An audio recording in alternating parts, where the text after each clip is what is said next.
I'm with Coleman Watts from the Think This Through YouTube channel. I met Coleman yesterday at the North Carolina Triangle Skeptics SkeptiCamp, where he talked about his background as a conspiracy theorist turned critical thinking advocate.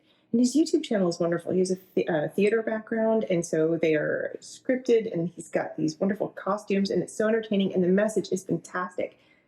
I wanted to know more about how he changed his mind. So please go to his channel, like and subscribe to this channel as well. And we're going to talk about how he changed his mind.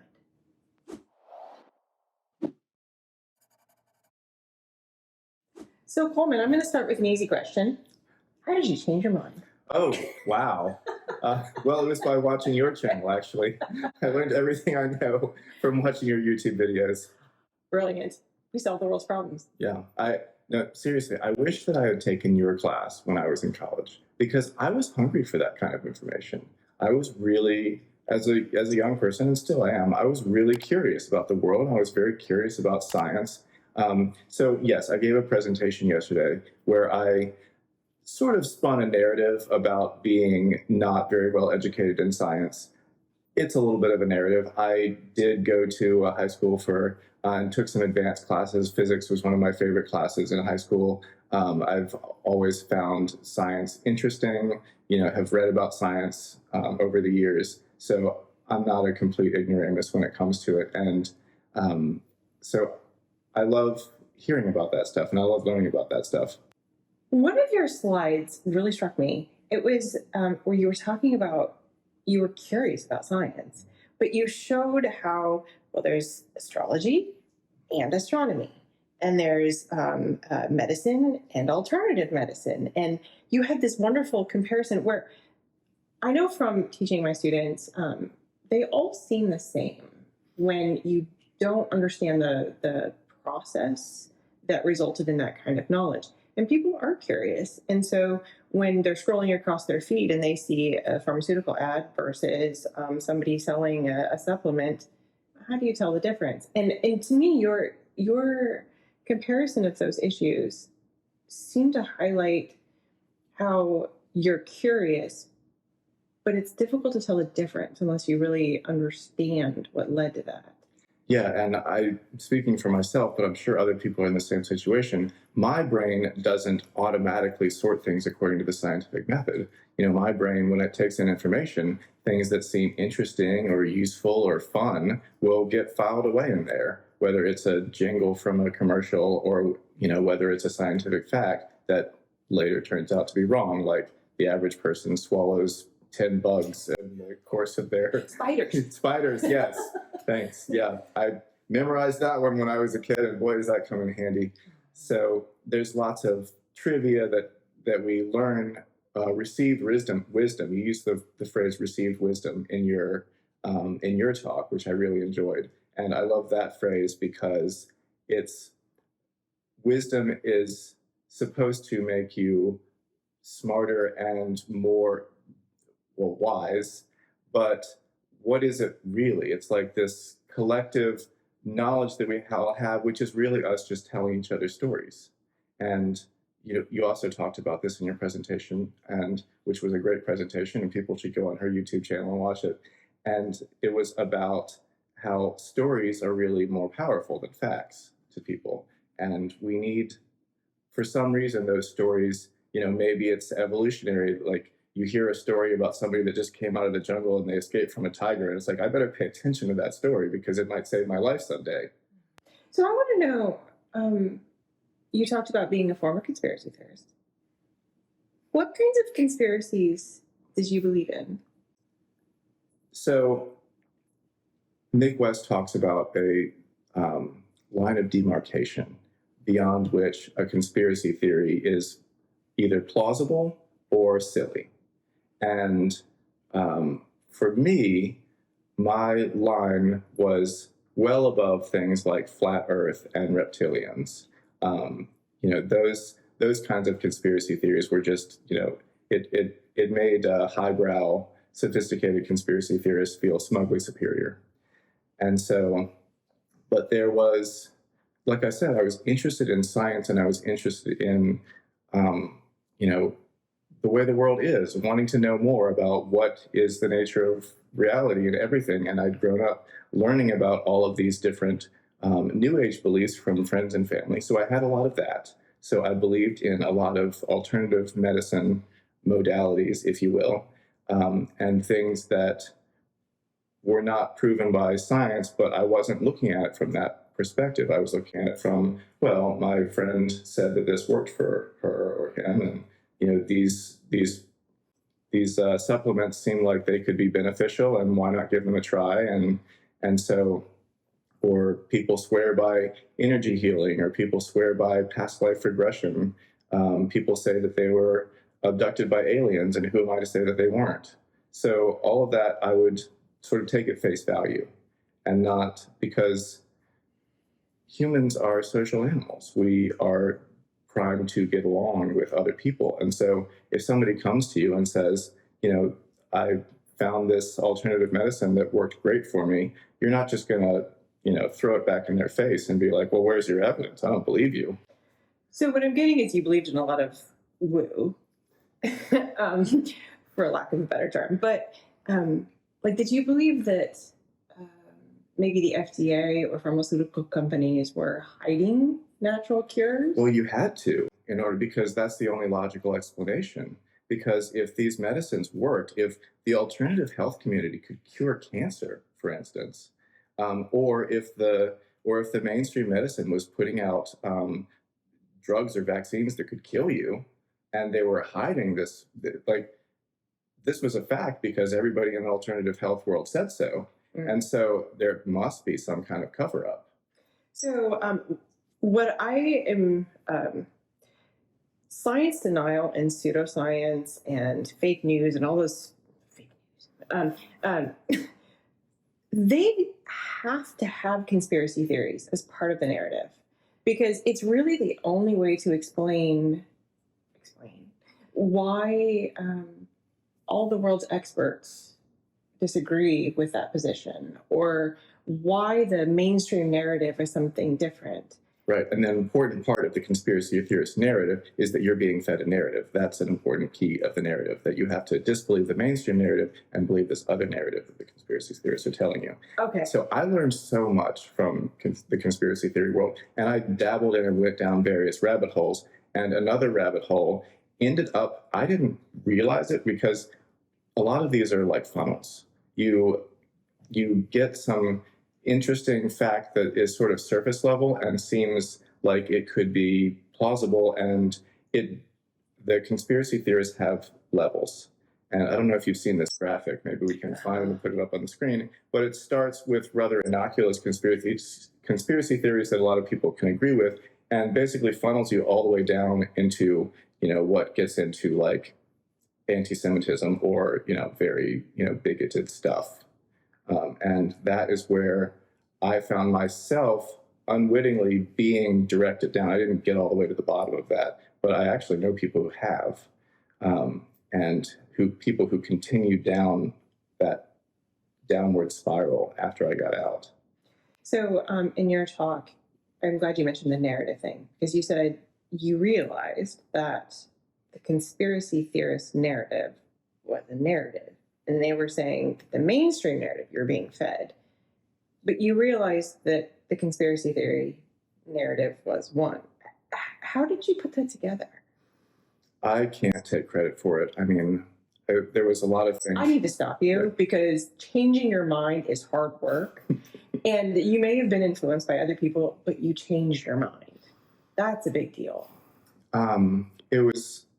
It was a humbling experience. It was a very humbling experience to realize that I could be wrong, and that I had been wrong. And that, of course, that meant that other people that I knew were wrong as well about things, and that other people that I had disbelieved were right.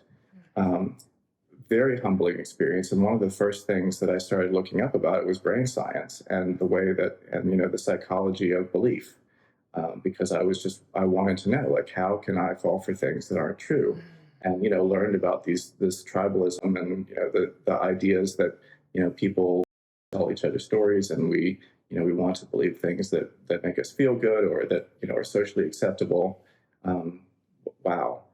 I mean, but I have to say, if I can back up a little bit, I learned so much from the conspiracy theorists.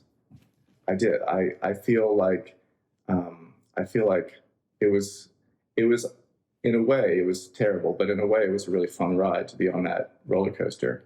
And some of the things that I learned were, for instance, conspiracy theorists love talking about logical fallacies, and they do, and they will.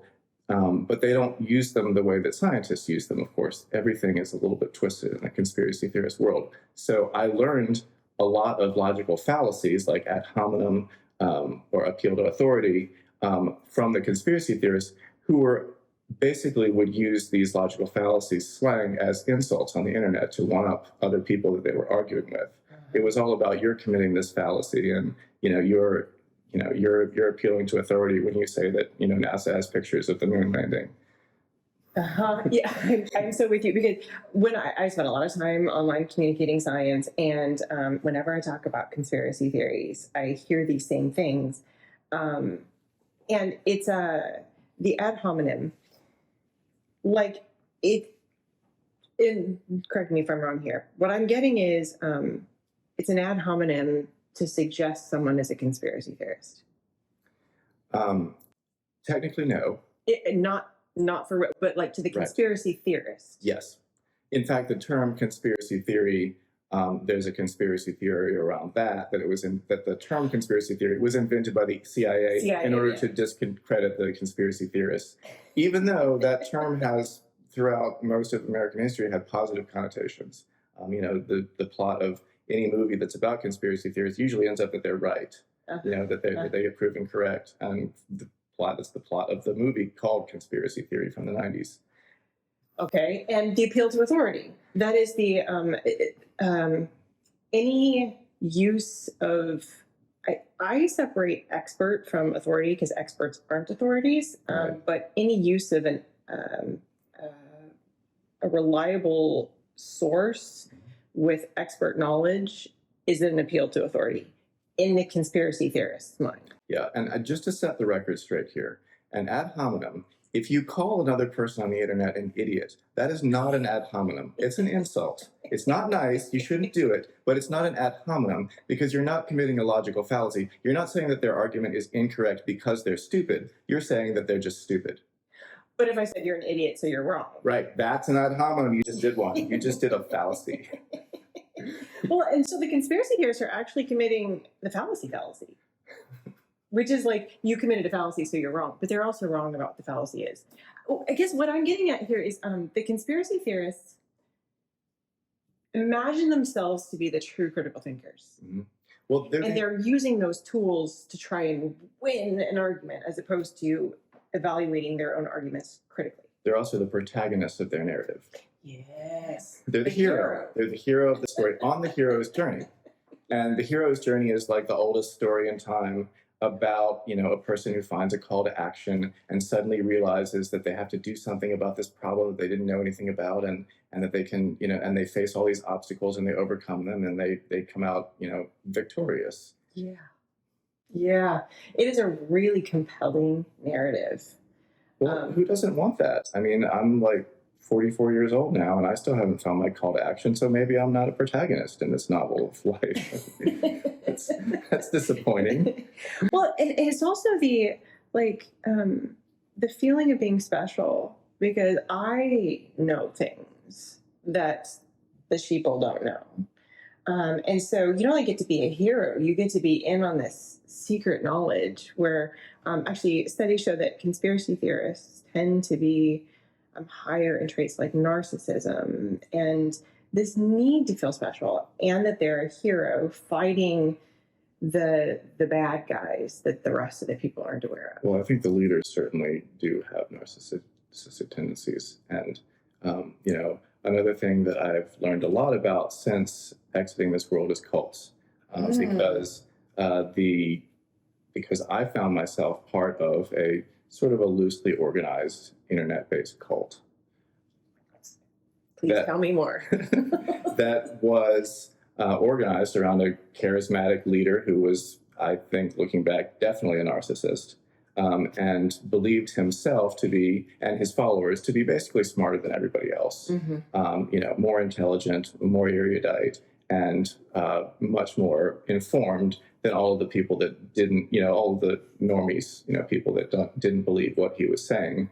He would peddle various conspiracy theories about government cover-ups and things that are, the deep state agenda and things like that. And it got kind of intertwined. This was in the mid 2010s, around the time of a rather contested election that stirred a lot of people up, and so polarized a lot of people politically. And so the group and the conspiracy theories all became more political around that time, because everybody was sort of having to fall into a camp. And I also noticed, and I did a couple of videos on my channel about people. I called out one guy in particular, JP Sears, another YouTuber, who was into alternative medicine, and then also fell down that same red pill alt-right rabbit hole, and took it from his anti-vax positions that he learned as a alternative medicine health coach into the same anti-vax position that was used by the far right in the 2020s. So this is that funnel again you're talking about, where I say even funnel, but it's almost like digging down to the root. Like all roads lead down to a sort of a racist conspiracy theory. So are you saying that even the ones at the top are almost like, what's the word I'm looking for, where they have tinges of them, but people who buy into them may not realize that at the root of them are racist, like a dog whistle? Yes. There were a lot of dog whistles that I didn't hear when I was getting into these theories. I was just there for the ideas and for the sense of belonging and just curious for more knowledge and hungry. And these people were offering me, insider information. So I wasn't there for the bigotry, but it was there, and it was like fed to me in small doses, and in subtle little ways to try to build up a tolerance for it. And I think that a lot of people who, I could see, if I was still down in that path, in an alternate dimension, if I hadn't changed my mind about any of this stuff, I could be a very different person right now and have very different views towards people who aren't like me. So again, back to you realized you were being fed a narrative. And I'm really curious how you realized that. And was there a moment? Was it a gradual process? And how did that progress for you to start questioning the conspiracies that you believed in, to have this shift in mindset? There were some people in that community and some of the leaders who started doing things that were so blatantly hypocritical that I just couldn't ignore it. And so that sort of cracked me open in terms of, wow, shook my world, rocked my world to see these people doing things that they had said, do not do, thou shalt not, but I'm going to go ahead and do it. So suddenly I was seeing some blatant hypocrisy in the community. And I can give one example, which is that, so this community was viciously, according to them, pro-free speech and anti-cancel culture. Okay. Right? Cancel culture is bad, free speech is good, we should all have free speech. And, okay, I'm not going to give it away, but so they had a online discussion forum where people could, post whatever they want. It was a big, free speech area. And then I learned that any speech on that forum that was criticizing the leader of the group was taken down. Interesting. Yeah. So this guy was canceling any criticisms of him, and he was also abusing the YouTube system of YouTube has a system where you can flag other content and for copyright violations. Yeah. And criticisms of him, he was flagging and getting people's channels canceled. Oh, Was that effective? Well, like, did it actually work? On a couple people, it did. Yes.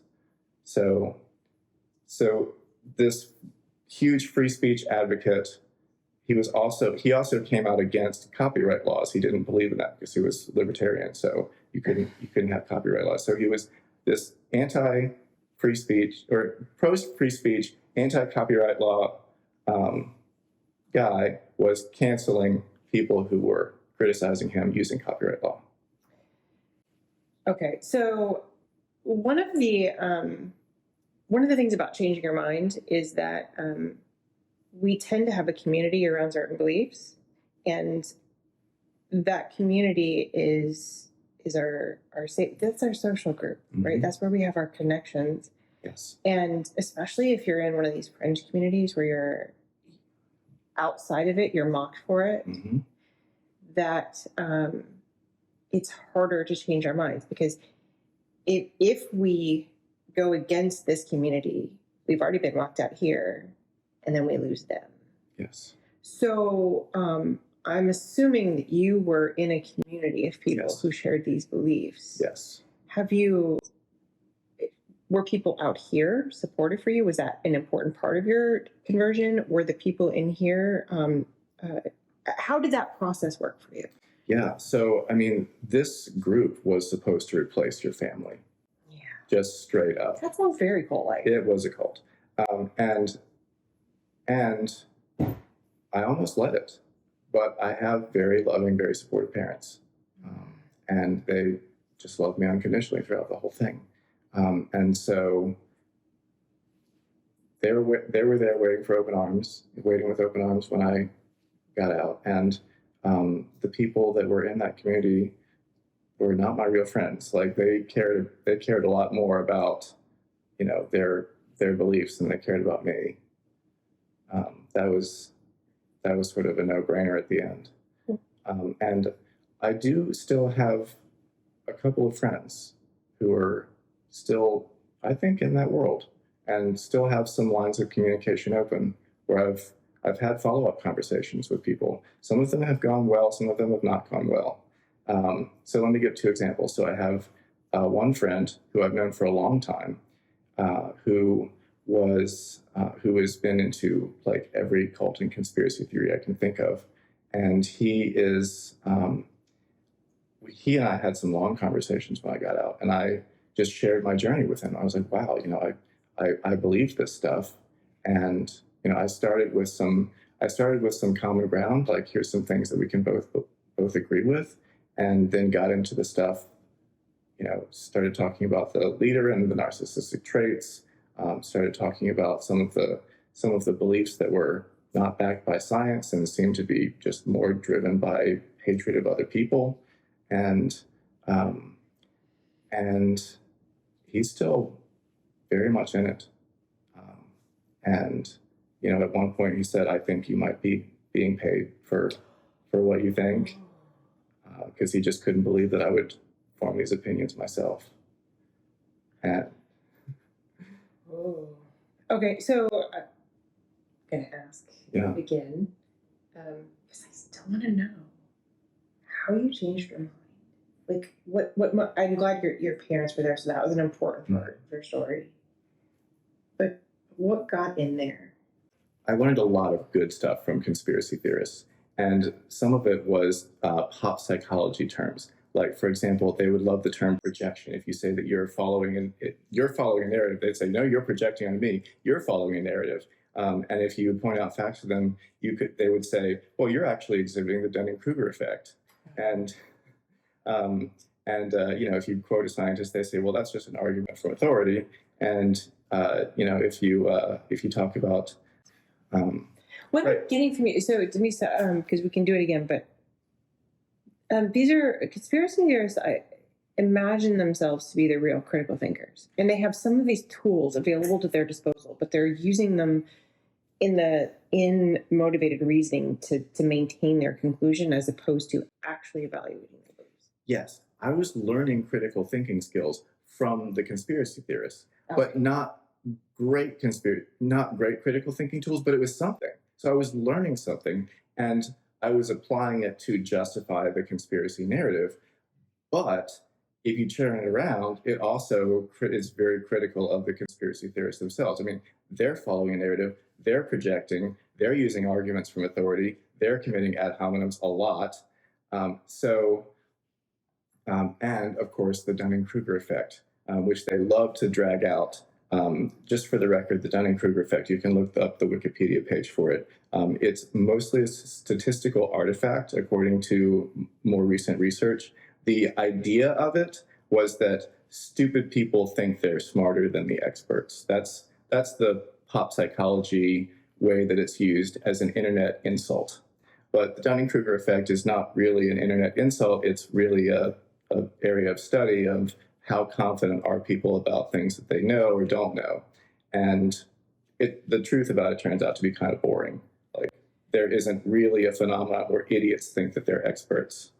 Yeah, I mean, it's still being, it's a type of overconfidence, in particular, overconfidence in areas where we don't have expertise. And one of the things that I find, it's still being debated how real that effect is, whether it's a statistical artifact or not. I still kind of think that Dunning-Kruger effect is likely to be real, but the pop psychology version of it is like a person as Dunning-Kruger, as opposed to the recognition that we all tend to be overconfident in areas where we don't know. I mean, it's an ad hominem. Maybe. Well, yes, they'll use it because you're being stupid, so you're just Dunning-Kruger. But okay, so you learned critical thinking from them, but they're misusing it. So how did you realize that? How did you realize that? Because they're doing all the things that they say that other people are doing. I know that, but how did you realize that?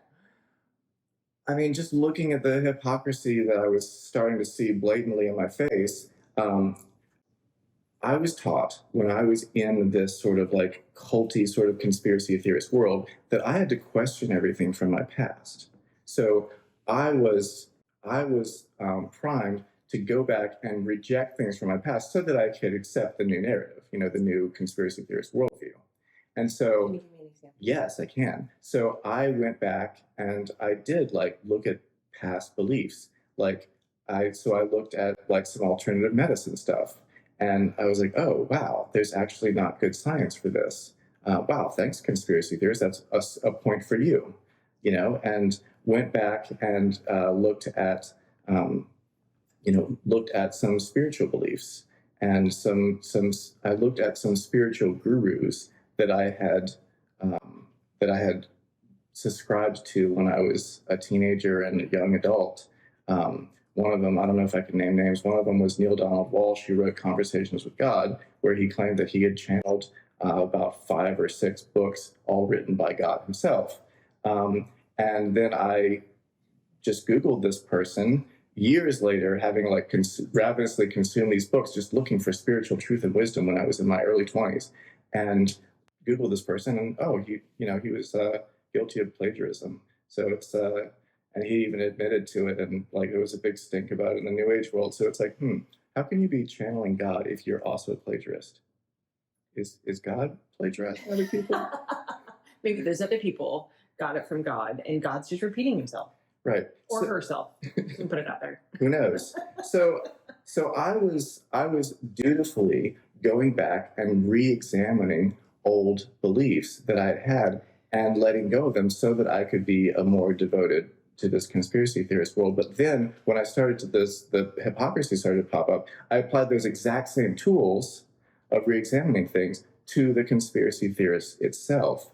For example, looking at the belief that 9/11 was an inside job, and actually, started looking at Mick West did some great debunks about that, which I, took a look at, and I was like, wow, why did I believe this? I watched some compelling pseudo documentaries for it when I was younger, and it hooked me with a good story and some convincing looking evidence that I didn't really look into further. And let's examine that.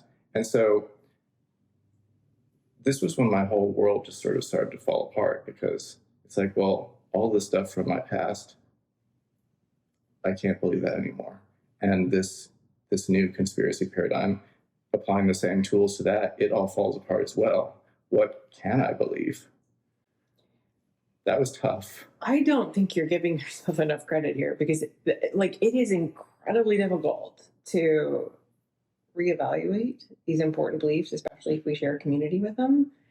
And this is so fascinating for me, because now what you've done is you've taken this process, and so you learned critical thinking from them, but you realized how to actually apply it, and you applied it to question the beliefs, which is not what conspiracy theorists generally use those tools to maintain a belief, as opposed to actually questioning the belief.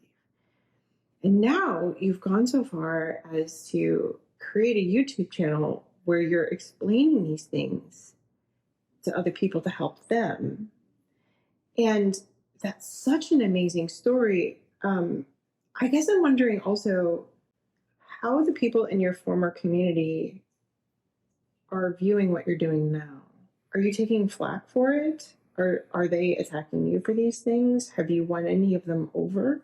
I was never a figure in that community, so they haven't like followed me and harassed me or anything. The closest thing I think to that is when I did my JP Sears video. That was very popular with the algorithm because his followers were all hate watching it and leaving me nasty comments about they would leave me comments about how stupid I was or how unfunny I was, and how. For the record, you're funny and entertaining, and you've got a great message. Subscribe.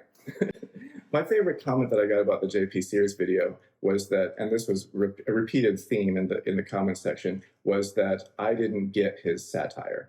Like he was a satirist, and I just didn't get it. It was just going over my head. When I had I don't know if my video went over their head, because I had gone into a deep dive of his satire and just exactly what he was satirizing and what he wasn't, and what his own beliefs were that were feeding into that. So I think I think I have a handle on it.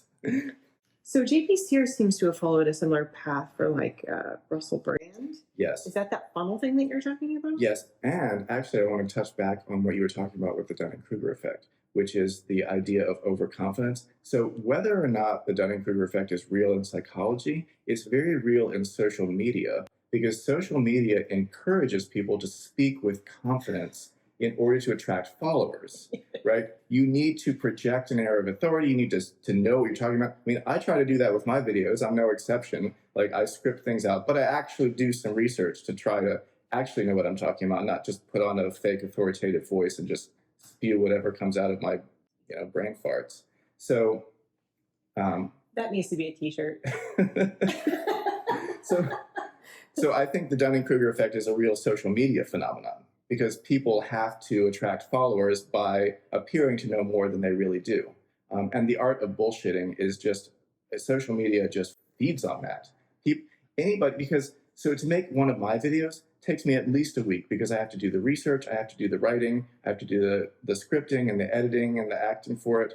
And some of these people that have millions of followers, like Russell Brand, they simply turn on the camera and they just spew whatever comes out of their mouths, whatever thought pops in between their eyeballs and out of their throat for hours. They just ramble and ramble and ramble.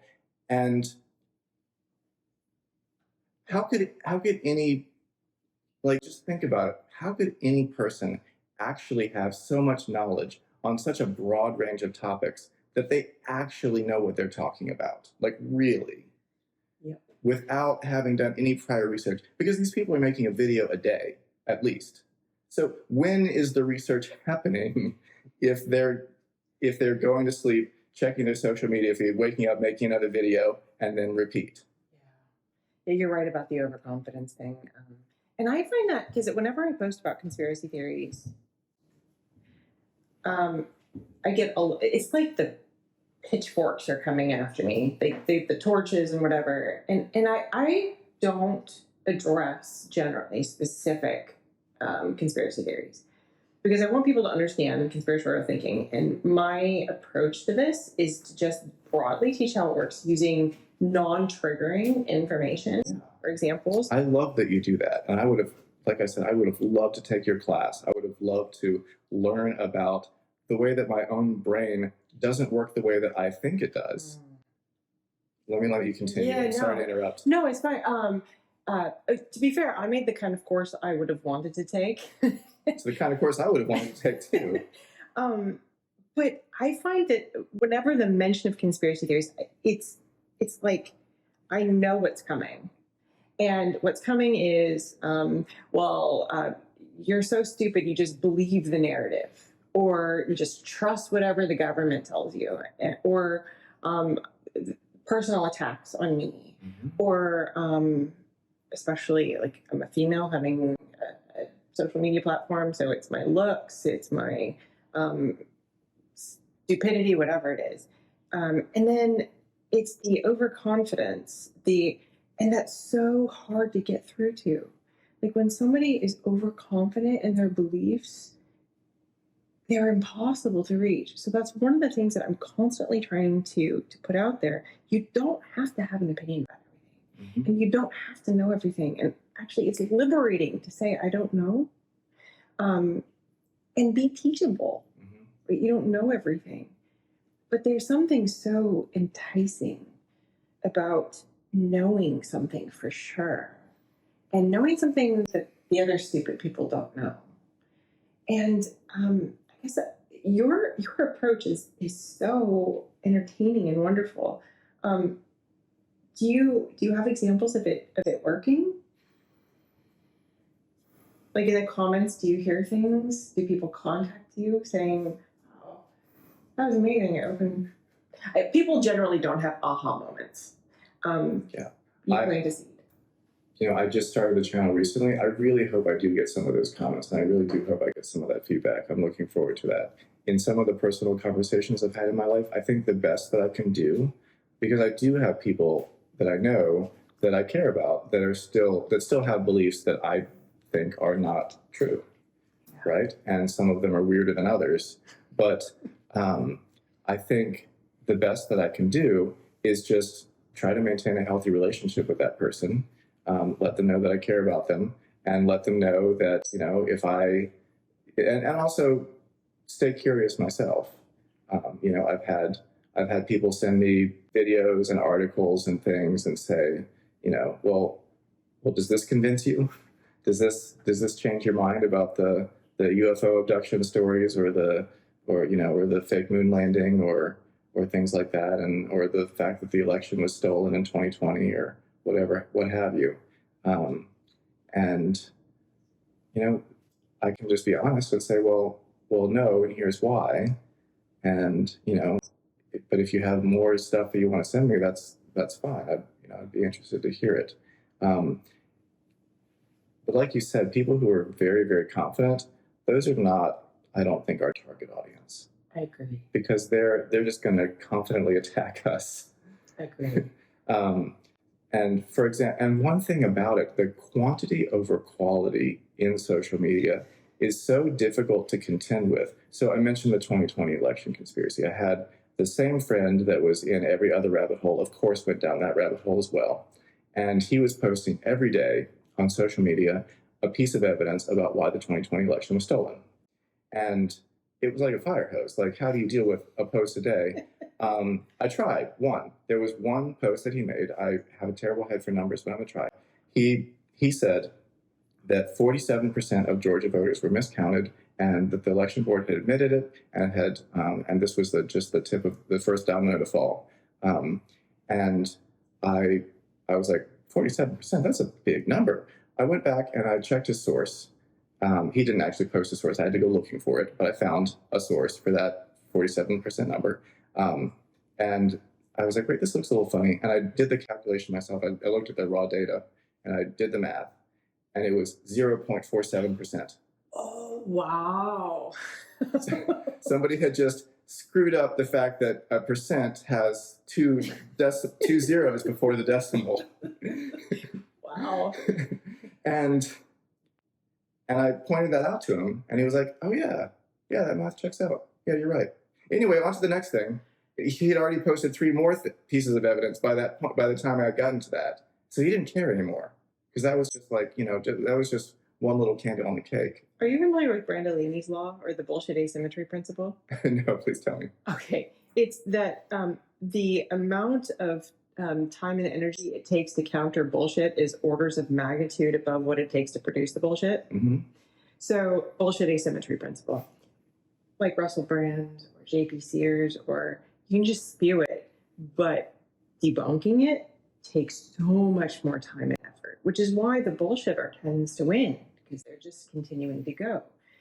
But like, what do we do about this? I know. Well, because so my point in my presentation was that those facts aren't actually the point.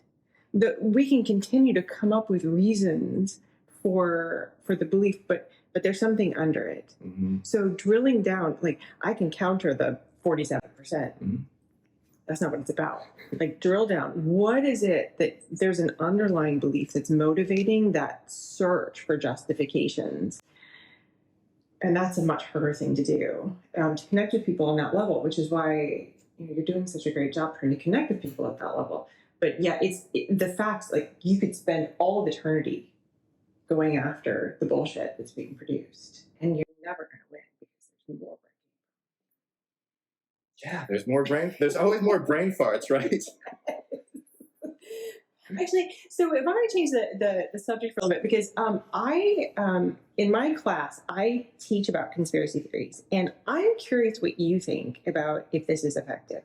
In my class, I try to teach students what bad information looks like or what good information looks like by showing them what bad information looks like. So I use a lot of misinformation, and in particular, I teach students to create misinformation so that they learn what it looks like. Yeah. So I happen to. And I saw some of those pieces because I read your Skeptical Inquirer article, which was fantastic and super funny examples from the students. They came up with, the alternate health products and like Hammercock. Yes, that's the crazy supplements. It sounds like a super fun class. I mean, look, I'm biased, but I think it's fun. But for conspiracy theories, what I do is I teach them how to make them. And I show them birds aren't real because that's brilliant. Say, okay, well, you're a conspiracy theorist now. What I want you to do is make a conspiracy theory. So they have to tell me who did what and why. Mm-hmm. Be really silly, like, the hot dog bun and the hot dog bun manufacturers are conspiring to get us to buy more by putting different numbers and things, like stupid stuff like that. Father of the bride. Yes, exactly. Oh gosh, he's in the aisle. Actually, Bill Cosby did it too, but we try not to mention that. Yeah, I know. But then they have to come up with reasons. They have to come up with a compelling narrative. I tell them actually to go online and find evidence, and they're so funny because they're like, Professor, do I need to use reliable sources? And I'm like, no. This is the only class where you don't have to do that. No, I mean, what conspiracy theorists use is reliable evidence. They mostly just use each other. It doesn't matter. Just make it compelling, right? Find whatever it is. The big UFO conspiracy, buffs are like all citing each other. There's like 5 different authors, and they just this author cites that one, this author cites that one, this one, and so it must be true. There's all the citations you need. So, but then I put them with another group, and I say, okay, you have to convince the other group that your narrative's true, but then the other group is trying to poke holes. And this is the real part, right? Because what I want them to do, conspiracy theorists are constantly reinterpreting evidence to maintain the narrative. And you mentioned this in your How to Talk to Conspiracy Theorists, right? Missing evidence was hidden. Or evidence that would disprove a conspiracy, it was planted. It was a false flag, right? Whatever it is. Right. Find a way to continue to make justifications. Like the birds aren't real. Mm-hmm. You're like, I see a bird. It's right there on the power line. Oh, but they're charging up. Right? Or like, I had this one video, it's wonderful. And the guy's like, but I actually went out and I shot a turkey and I ate the turkey. And the guy's like, the birds aren't real guy says, well, the government is doing great things with fake meat these days. Like, it's brilliant. Right. So it doesn't have to, you don't have to come up with a whole plausible reason for it. Just a little seed of something. Yeah. Just spin, do all kinds of mental gymnastics. And that's the fun part. But again, this is on a topic that it's not triggering, it's silly, it's funny, but they're hopefully learning the motivated reasoning that continues to support a narrative as opposed to questioning the narrative, the excuse making. So I'm curious if you think something like that is effective, what I might do differently to make it more effective.